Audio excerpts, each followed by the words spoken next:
all, thanks again for subscribing to my book talk. I figured I would use this video to go over what I have read in A Court of Wings and Ruins by Sarah J Maas. I'm about halfway through it. As you all have known who have been following me and watching my videos, I started this book about a month ago. It's kind of a lot to finish since it's like a 700-page book, and I've personally have not read a book this big in several years. I'm also one of those people that I am a slower book reader.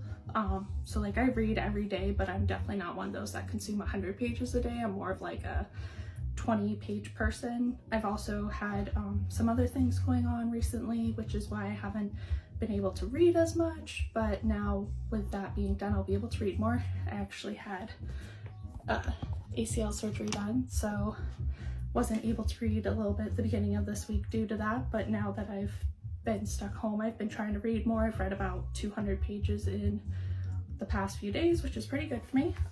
So I was going to go over a quick highlight of. So right now, with being halfway through it, as any of you know who have read A Court of Wings and Ruins, and if you haven't, I'm going to release some spoilers, so I would stop this video and wait to watch it until you have read this book or you're at about the 360 page chapter 37 mark. I'll give you guys a second to do that. Okay, all right. So as some of you have known who've read this, we now know what Nesta and Elaine's powers are, which Elaine's definitely took me by surprise. Nesta, I'm not surprised that she has more of a darker power that we're still learning about. Just with the way her personality is, I'm not surprised that she is potentially someone who has the power of death.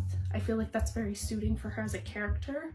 I do have to say, with the book going on, I'm starting to like her a little more. She's definitely one of my least favorite characters in the book.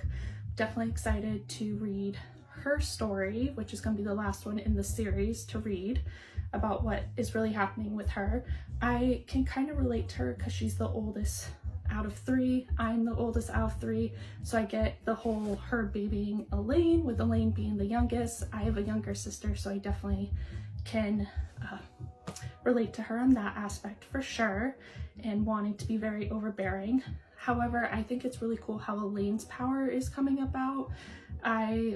When they started introducing her again about 20 pages ago, so about 340 pages in, I was starting wondering what was happening to her, since we hadn't heard much about her and what was going on exactly.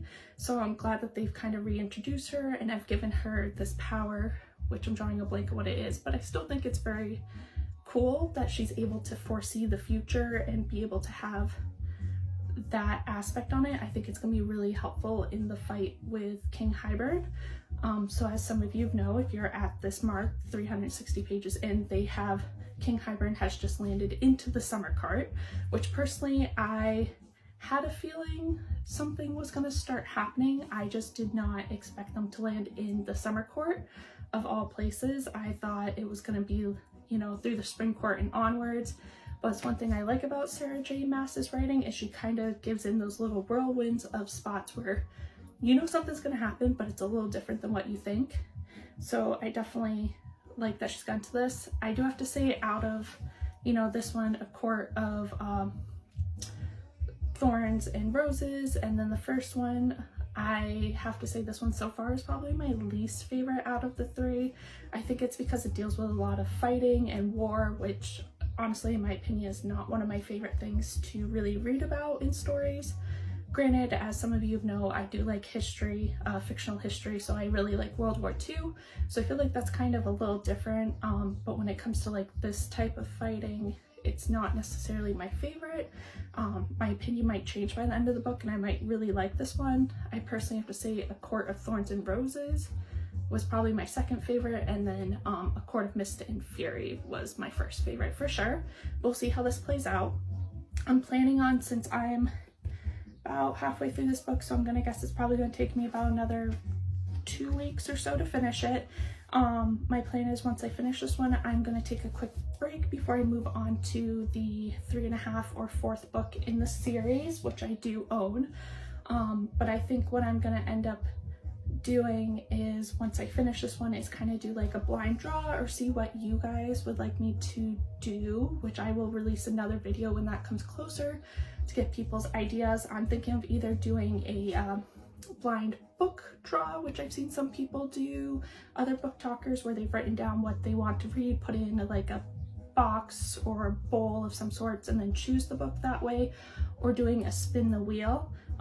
So I'm definitely gonna have that on there. I'll list what I'm thinking of reading next, which I have about 5 books I can think of off the top of my head I'll throw into it. And if anybody has any other suggestions, drop them below in the comments. Again, I will post a video on this, see what one you guys would like to see first, if you'd like to see the blind draw or the spin of wheel, and we'll go from there. I'm also going to have a giveaway I'm going to be announcing when I get to the 4,000 follower mark, so keep tuned for that. Make sure to subscribe to my other channels. You can also find me on Instagram, and you can also find me on YouTube. All right, can't wait to see what suggestions you guys have for the next book.